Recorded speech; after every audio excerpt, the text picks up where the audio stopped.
about 90 million tons of CO2 are caused every year by the incineration of plastics. And to put that into perspective little bit, it is 2.5 times the emissions of Sweden.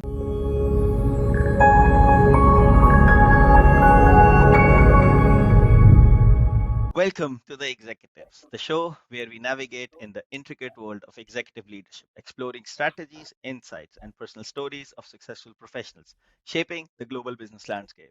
I'm your host, Majid, and today we have a great guest with us, Carmen Rommel. She is the co-founder and COO for BIOVOX. Hello and welcome to the show, Carmen. Thank you for having me, Majid. Would be great if you can actually introduce yourself for our audience. You mean apart from the whole startup, which is obviously a big part of it. Now, my name is Carmen. I'm from Germany. My background is in mechanical engineering. So I studied in the Darmstadt, that's near Frankfurt. And why I did it is because I wanted to learn how to get to sustainable products. Like, how do you develop them? What production methods are needed? What materials can be used in there? Because, like, what is the underlying foundation for me is if we want to get to a sustainable world, like the world in harmony that we aspire, then the sustainable option must be the most easiest for everyone. And therefore, in general, like, all the products have to be sustainable at one point. And I wanted to be part of that. Interesting. Mechanical engineering. So should we start with a test of mechanical engineering? Just joking. You can if you want to. No, it's just a joke. Because I'm also an engineer, right? So we studied fluid mechanics and so on, thermodynamics, and I was a complex stuff, but fun. Yeah, very interesting. I loved it as well. But thank you again for your time today. So our topic of discussion today will be revolutionizing environmental sustainability with BIOVOX. So let's first try to understand what exactly is BIOVOX. What we are tackling is a very specific part of the sustainability, and that is the plastic problem that is in the healthcare sector. Because the healthcare sector, it uses huge amount of plastics, like for single-use items, but as well for packaging and multi-use articles, like just a lot. And everything is burned at the end. So a lot of things are just used like for several seconds, and then they go into the trash and they get burned. And like, to sum it up, about 90 million tons of CO2 are caused every year by the incineration of plastics. And to put that into perspective little bit, it is 2.5 times the emissions of Sweden. So 2.5 amounts the emissions of a whole country just by the plastics used in the healthcare sector. So that needs to change. It's just like that. It needs to change. And we are here to change it. And when you say single use, are you talking about these plastics that cover, for example, syringes, drip bottles, or something else? Yes, it is those syringes, for example, but also it's bigger products like endoscopy. Those are products used in surgery. They're like, besides they have mechanical and also electronical parts in them, and they're also not very cheap, so they cost 100 euros and more, and they are also single use, and so they're used once and then just thrown away. So endoscopy is the thing where they put the camera in, right? So for example, yeah, like the device that is operating the camera, like not the big device, but there's a smaller device. It's like this size with a tube at the end, and all that thing is single use most of the time. Oh. Yeah, like, it's, if you are not a doctor or working in the healthcare sector, we do not really have an understanding of how much single use and how much plastic, how much product is used in the hospitals. Damn, that's yeah. That's also what. Yeah. Like I used to think that endoscopy is like the camera is fixed, like, and then they put like some sort of disposable thing over it, like plastic, and they put that inside. But you're telling me the whole tube is disposable. Yeah, the whole tube, the camera, the device itself, but it doesn't have to be like that. So there's different solutions, of course. There is also multi-use, and a lot of producers are also changing again from single-use to multi-use, and trying to minimize the amount of single-use parts with the endoscopy, for example, so that the electronic parts, for example, are multi-use and just the plastic covering it, so the parts that are in contact with the human body, for example, or with fluids from the human body, those will probably still be single use for a long time or forever. That's true. Okay, understood. And how big is this market, like this packaging or single use in medtech? Um, so if we look at the plastic market in general, the healthcare industry, it ranges between 2 to 5%, depending on what is actually part of the market, like and the study. So it is smallish compared to other markets, but also still very, very big. Yeah. So probably in the trillions, right? Or billions. Yeah. Where we estimated it is about 80 billion That's euros. still a, The part where we can, yeah, but actually address, yeah. globally or only Germany or Europe? Globally, Oh, yes. that's still a lot of money. So which It is a big market, yeah. it is, and healthcare is still, like, I see with healthcare, there are a lot of things that I see are very old school. Like for example, we are living in 2024 now, and when you say that we are still using single-use plastic, it's surprising. It is like we are living on like we are innovating the best things, um, the best stuff, but this is something, the first thing, and it is still from, I don't know how old is this one packaging technique. So the next question that I have is, how does BioVox's approach differ from traditional methods in environmental sustainability? um, for us, it's the difference is in the sector. So many, if you look at the material industry in general, um, like the new materials, the sustainable materials, they are developed, but the medical industry is so highly regulated that is usually on the last point of their priority list. But we discussed that the healthcare sector also needs those materials. So we picked that industry that is very difficult to get in, highly regulated, and to make our difference there. Mhm. But we need disruption as well, right? In highly regulated. So I have worked in fintech. Fintech is also extremely regulated, but we need disruption there. Otherwise,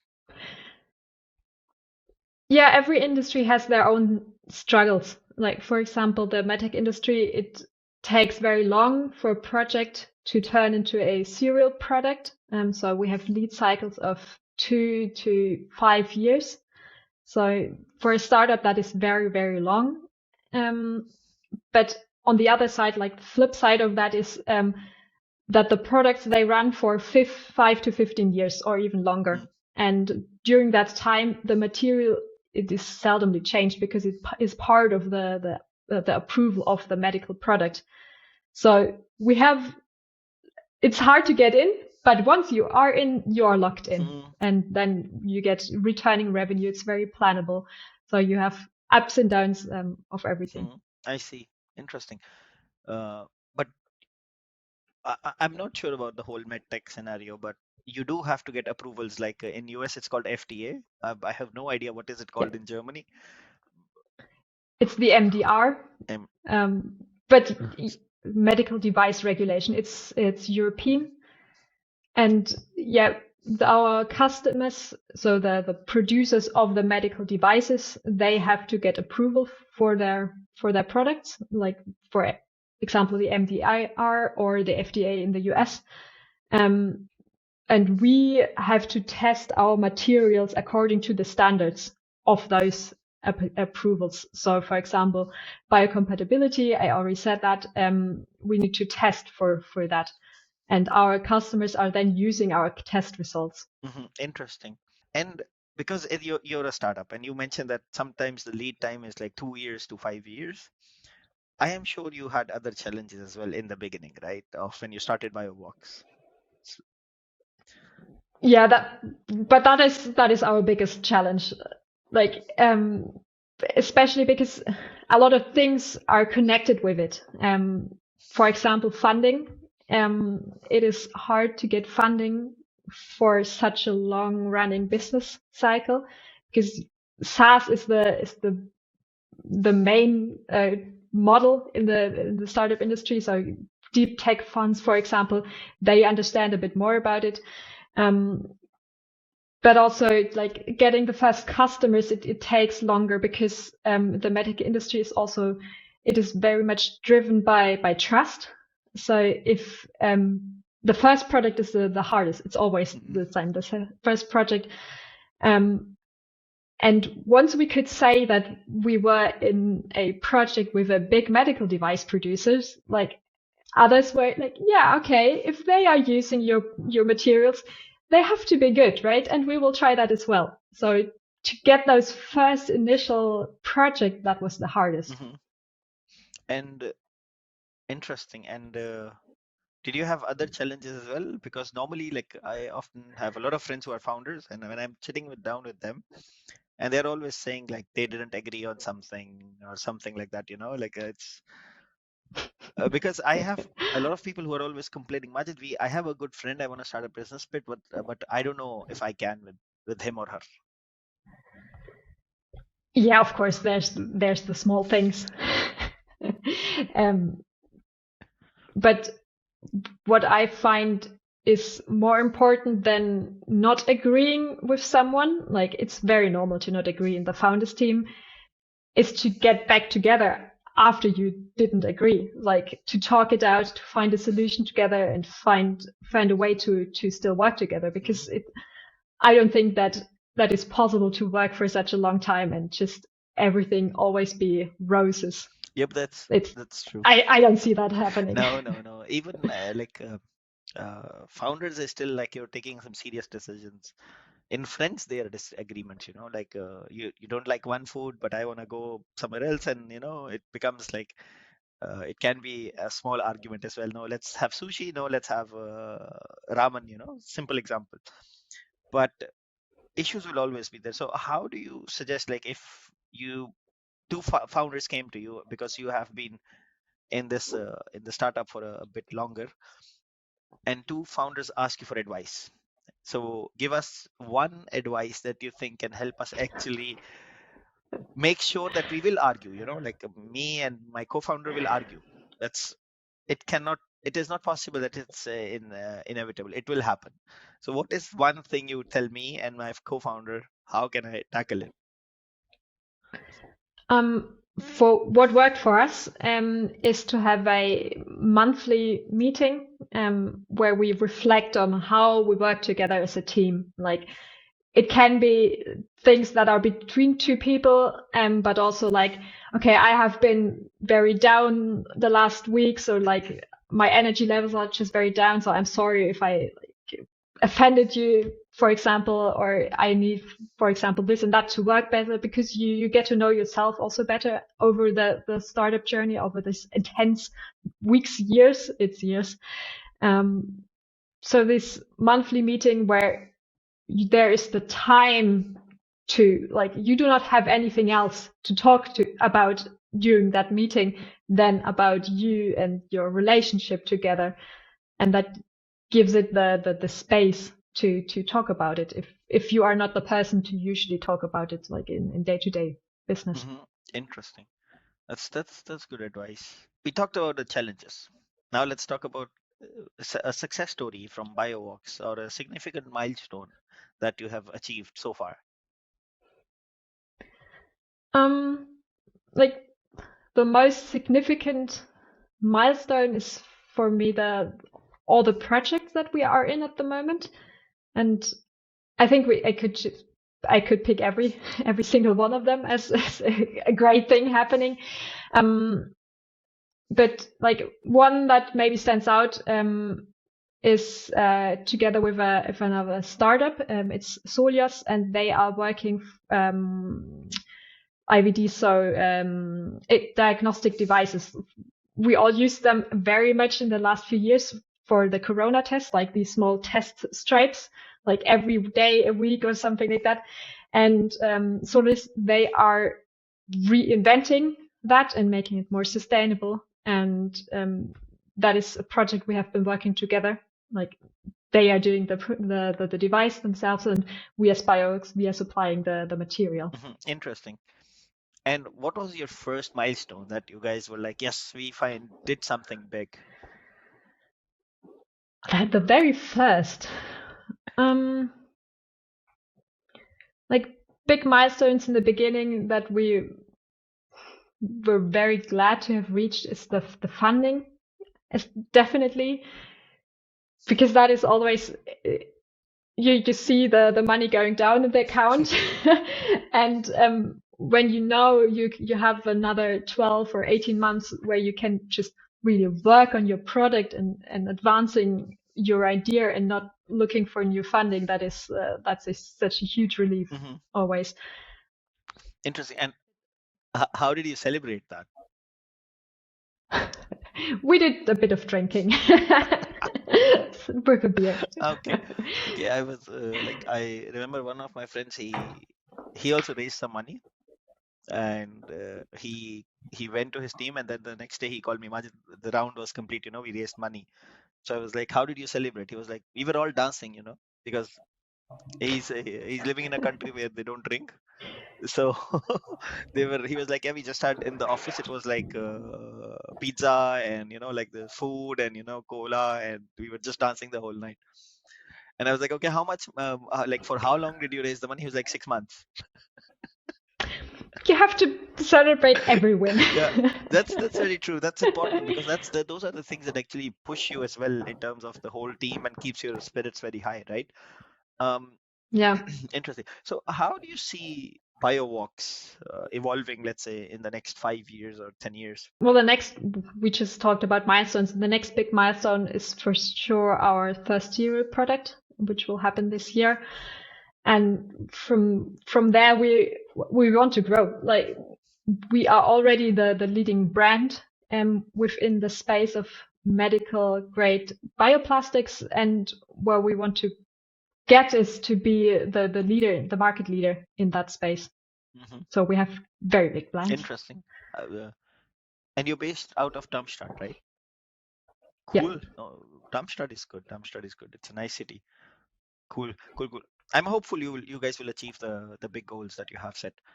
So, and now I have a question. It's because at the end of the day, startups like BIOVOX, they do matter, because they contribute towards this acting as a drop into the large ocean of the whole broader goals of environmental conservation, right? So how do you think BIOVOX is actually doing that by contributing like as a drop, because the whole environmental conservation is a big topic? Yeah, what we did is pick a part of the pool healthcare industry for us, and specifically the plastics.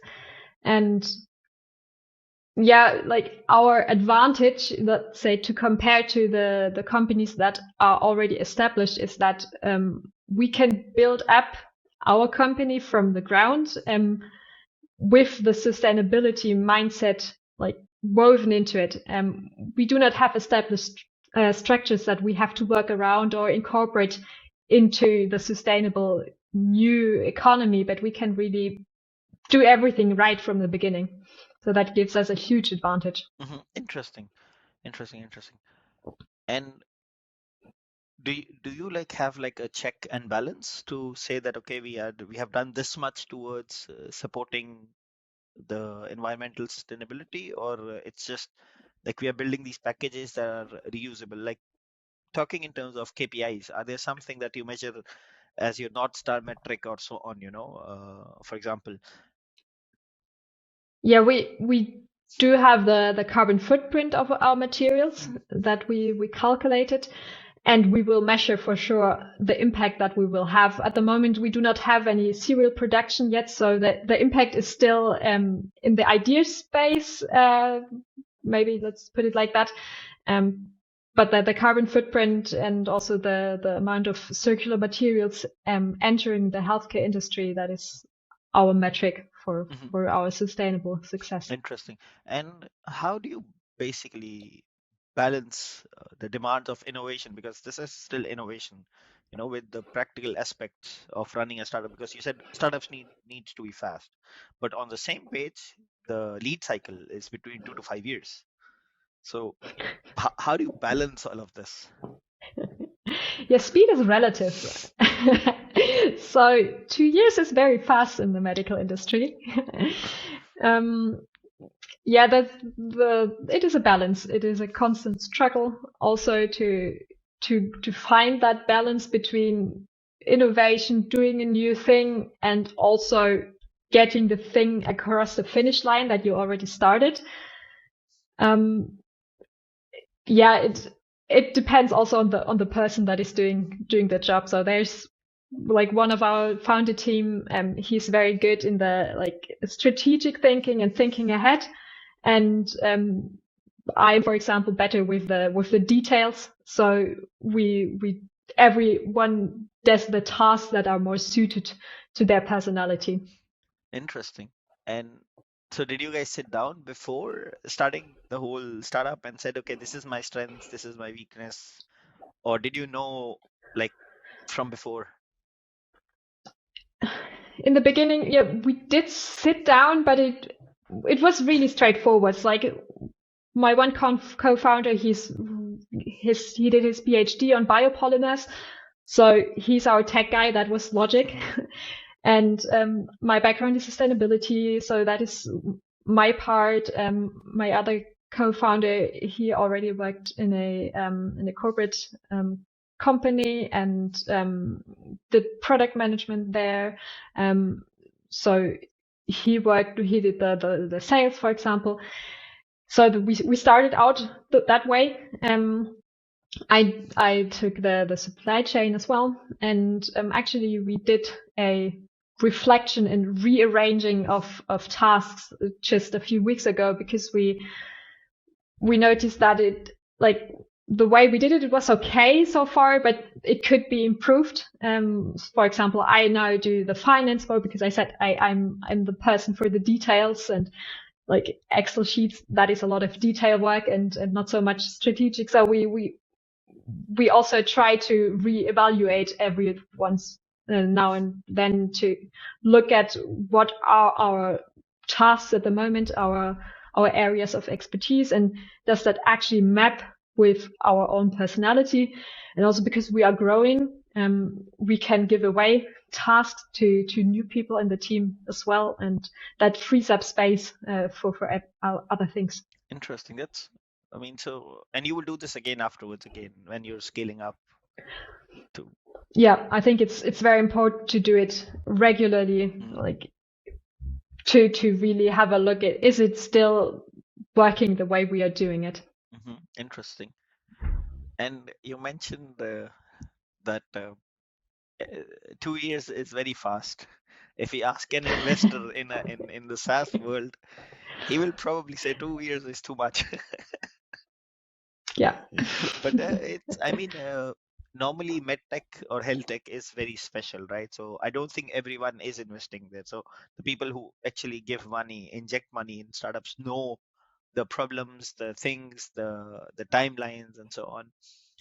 But I expect that the returns would be really good, because once you get in, the returns would be really, really good. Yeah, the lock-in effect, it is the advantage, and it's also what every SaaS company is aiming for, to be that thing that the company or that customer cannot live without after they bought it. So we bring that incorporated into the product. Interesting. That's cool. Now let's move towards more about women in entrepreneurship. So we need to inspire more women to start startups. So how should we do that? True. How should we do that? I have no idea. If I had the answer, then I would build a new startup maybe. um, I am from I did mechanical engineering in uni, and that is also a field where only very few women are. But I also see it changing. For me, it has a lot to do with seeing people in that space, like being visible as a female founder, for example, or female engineer. Because when I look back to how I decided about my studies, is because I talked to a female engineer. I don't know if the same happened if that person was male, but I could identify with her, like why she chose that field of study, and it resonated with me. So I said, yeah, let's try it as well. Why not? So that's also visibility. I think is very Mhm, important. mhm. That's true. That's true. But now, because sustainability is still like attended a lot of conferences, almost all the big conferences, startup conferences in Germany in 2023. Bits and Pretzel, Hub Berlin, you name it. I have literally attended almost all the big conferences in Germany. And the problem that I saw was I didn't really meet a lot of startups. I met them at a very special event. Like we met at a very small little event in Berlin, and that event as compared to Bits and Pretzel was very small. So it was like 70, 50, 60, 70 people. And the thing is, sustainability is more environmental, solving environmental issues, right? And we need more people there. Like we need more people to solve issues in sustainability. And the thing is, oftentimes I'm hearing from people, they want to do something in sustainability, but they're scared. They are like, hey, we lack expertise, or we lack sort of motivation, or we don't know if someone is actually successful. Because you do read about, like, for example, if you go to any news website, you will read a gazillion news about AI startup raised $600 million, like enterprise AI raises $1.2 billion and so on. But how would you actually say, like, what advice would you give to these people who are like, who want to do something in sustainability, but have this concern about them, about the startup not being successful? Yeah, you always read about the big successes. You never read about like the thousand AI companies that have failed. You do not read about them, so it's a biased picture Mm, there. Um, in the end, you have to start. Just start. Like if you have an idea, find people that also want to work at that idea. Um, just try it out. Be open to fail. You might fail. That's also okay. It's no problem to fail and to try again, or maybe not try again at all if that's not your thing. You do not have to do it in a startup. You can also go into a company and advance sustainability there. There's if you want to do something with sustainability, there are so many options. Um, do baby steps. mhm, I think that's the most important thing. Do the first step, and then the next will mhm, follow. mhm. I think you're one of the startups I recently met and talked with, which is not reliant on AI, nothing to do with AI. Like, I don't think you have anywhere in your whole thing AI written, right? In the pitch deck or. We have tried, like we did some some mind mapping, and but no, we do not have any AI I yet. mean, you can use it for ideas. That's always good, It is a good assistant, but Yeah, of course, like writing mails, for example, getting I'm using it for that, yeah, mhm, but it's not part of our product. mhm. I know someone, and I also recently did it based on someone's advice, that I was supposed to communicate with someone in the Philippines. And because I come from Pakistan, living in Germany, so my emails are like direct, like. But the problem is, in Philippines, it's not super polite, that if you're very Mm. direct. So I wrote an email out like how I would normally write it. Gave it to ChatGPT. Hey, can you help me convert this into like to someone who is based out of Philippines? And it gave me a much longer email. Like it was going all around and around, but it got to the point. Because when I sent this guy an email first, he actually got offended. He was not very happy with my email because it was like, I didn't like the work. I mean, there was a problem in the delivery, in the project delivery. So I don't know how else to say. Like I was like, it's not delivered. It's not good quality, and it's not delivered. And the problem why that happened was the communication, because we are used to, like direct briefs, direct so on, and eventually, so I used ChatGPT for that purpose. And it gave me a brilliant answer, by the way. The guy was very happy afterwards, and we understood that. I have to remember that, yeah. I mean, it has all the knowledge, right? So you can always ask for tips and tricks for culture, because especially if you're, for example, I'm living in Germany, you're in Germany. If you want to talk with people outside of Germany, you can always see what are the cultural norms, for example, to understand. Because something as simple as if you're handing cards to someone from Japan or China or someone from the Far East, you don't give them your card with one hand. You have to give them with two hands, and you have to a little bit bow down your head, which is a sense of respect. And the name should be towards them, that they can read your name. I mean, these are not like in Germany, like whenever I gave my card, I would be like, here you go, my card, like exactly, you know, like here's my card, but it's very different. And so let's coming back to the topic and about technology. So how do you see, like, do you see there is potential in the future that not with respect to BIOVOX, but generally in terms of environmental conservation? Do you think technology can actually help us there? Of course, it can definitely, most definitely help us. But we have to remember and that technology is not the solver of all our problems. So it's just one part of the solution. So we also have to change our ways for the better Mhm. in certain things. Technology will help with that as well. We we cannot rely on technology to solve everything, but we can certainly rely on it to help us. Mhm. And that's true. I mean, you can get ideas like the email, but you eventually have to become also a problem solver, right? You still have to send it, for example. You still have to know what you want to tell the other person, for example. And the same is with technology. For example, bioplastics, like they can be a part of the solution, but recycling is also a part of the solution. Using less plastics is part of the solution. So the first thing you should ask yourself, or in hospitals, is: do we need that operation, for example? Do we need everything, all the products that is used in there? For example, there are operational kits, and there's like several different versions in there, and they are sterilized at the beginning. Packaging is opened, and then the surgeon will choose one because they only need one, and the others they are discarded. It's like we have to change our way of thinking and reduce as much as possible, and what is left, that is where we come in and where we need the sustainable plastics for. Interesting.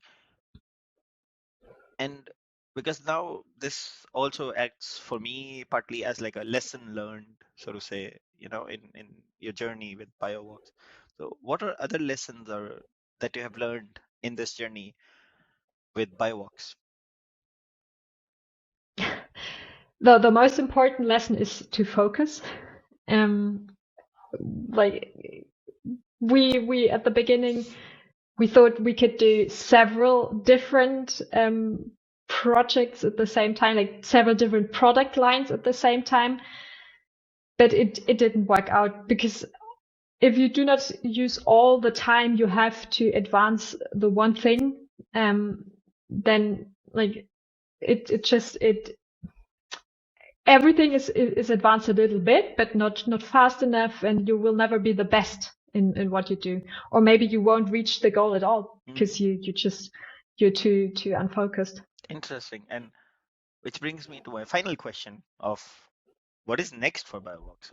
Like you said, you're focusing now, but I'm sure you also have like new projects or new initiatives that I would love to follow your journey. definitely going to check again what's the status. Like, do I see like, where do I see success of BioVox? I would love to follow the success, because it's not like, it's already environmental sustainability and then health tech, which becomes a very, very niche down. So I would love to follow your success story. So what are the projects you think? The most important projects right now is that to get the projects across the finish line, to get into serial production with the projects we are already working on. And after that, there's a lot of new projects that we can begin. We have new product lines we want to develop to broaden our spectrum, and yeah, new projects. It's there is a lot to do still. Like we have just started, and to really get into the circular economy in the healthcare system, a lot needs to change. Interesting, interesting. Well, Carmen, thank you so much. This was very insightful and very different. Like, this was the first guest I had from sustainability, and who's doing something in health tech. I had more people coming in from fintech, or other domains, and it's important for us to understand that these are things we also need to address. And there are some uh, like in Germany, there's a famous word, right? The hidden champions, which is the Yes. small mid-sized companies which are doing some really cool stuff, but not many people know about that. Like maybe you get a lot of tenders, but if I go to someone uh, in the university, they might not know you guys, because not everyone can work with the biomaterials, right? uh, like, for example, Google is, everyone wants to work for Google, you Of know course, yeah. but I'm very positive. I love the whole idea. It's a really, really good thing, and I'm very grateful for your time. You're sharing your expertise, experiences about the challenges. It's valuable information. I'm sure many startup founders who are either trying to find a startup or already are in the process can also utilize this information and knowledge. But as a closing remark or a closing statement, would you like to say something for our audience? Mm, well, with sustainability and everything, we all must do our part, and we all can do our part. That's the beauty for me about it. If everyone helps, chips in a bit, then we can build a much better world. That's deep. That's very deep. But It's too final with to, us of no, words. but that's actually true. If everyone starts doing a small thing, it actually ends up. Yeah, small things they go a long way adding up, and I think many of us do not realize how much impact they can have with their work as well. Not just like, for example, using less plastics at home, but also working in their respective fields, like being in marketing for a certain company, for example, but also in fintech, all the service that are used in IT, like every part of our world is affected by Mm, sustainability. So everyone can really do something. mm. That's very true. That's very true. The the conclusion was like very deep for me. So it was, but it's true. We need that. And again, thank you so much for your time. To our listeners, thank you for tuning in to The Executives. If you found this episode valuable, don't forget to subscribe, comment if you agree or disagree with Carmen here, and share it with your network. Until next time, this is Majid signing off.